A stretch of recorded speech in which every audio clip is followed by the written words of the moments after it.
तो पेरोल के पार्ट में ESIC, EPFO, gratuity, attendance, OT, bonus, working hours, it means किसी भी कंपनी की में या किसी ऑर्गेनाइजेशन में एम्प्लॉयज की सैलरी से रिलेटेड जो भी पार्ट होते हैं वो सब चीजें प्रोसेस करने का काम पेरोल का रहता है। और मेनली जो टाइम ऑफिस फोकस करता है वो शिफ्ट पे, शिफ्ट इन अटेंडेंस,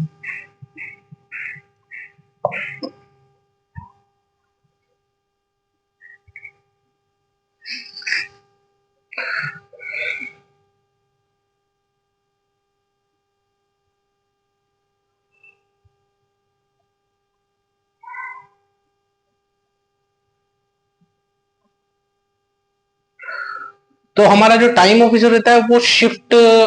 मैनेजमेंट, जो टाइम ऑफिस की टीम रहती है वो mainly shift in attendance management, summary, किसी का ओटी का रिकॉर्ड हो, अटेंडेंस रिकॉर्ड हो, शिफ्ट को मैनेज करवाना हो,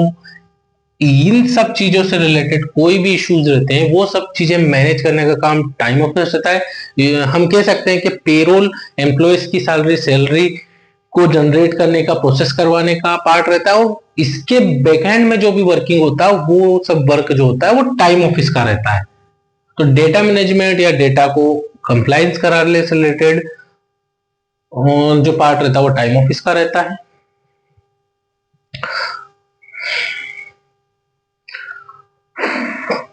तो पेरोल का मेन काम रहता है किसी भी एम्प्लॉय की सैलरी को पूरा प्रोसेस करवाने से रिलेटेड, कोई वेजेस हुआ उन सबको प्रोसेस करवाने से रिलेटेड चीज, और इसके बैकएंड सपोर्ट में जो जो चीजें वर्क करती है उसका जो वर्क रहता है टाइम ऑफिस के अंडर में आता है। तो ये दो पार्ट हो जाते हैं पेरोल एंड टाइम ऑफिस, जो कि एम्प्लॉय की salary, working hours, shift, OT, EPFO, ESIC, bonus, advance, जो भी ये सब पार्ट आते हैं वो सब पेरोल एंड टाइम ऑफिस के डिपार्टमेंट में आते हैं। तो जैसे आपको बताया था कि पहला हमारा पार्ट हो गया था टैलेंट एक्विजिशन, दूसरा हमारा पार्ट हो गया पेरोल एंड टाइम ऑफिस। तो ये दो चीजें बहुत ज्यादा इंपॉर्टेंट रखती है। ऐसे एचआर के सारे ही पार्ट इंपॉर्टेंट रखते हैं, बट अलग अलग ऑर्गेनाइजेशन में, अलग अलग कंपनी वाइज कुछ चीजें डिवाइडेड रहती है।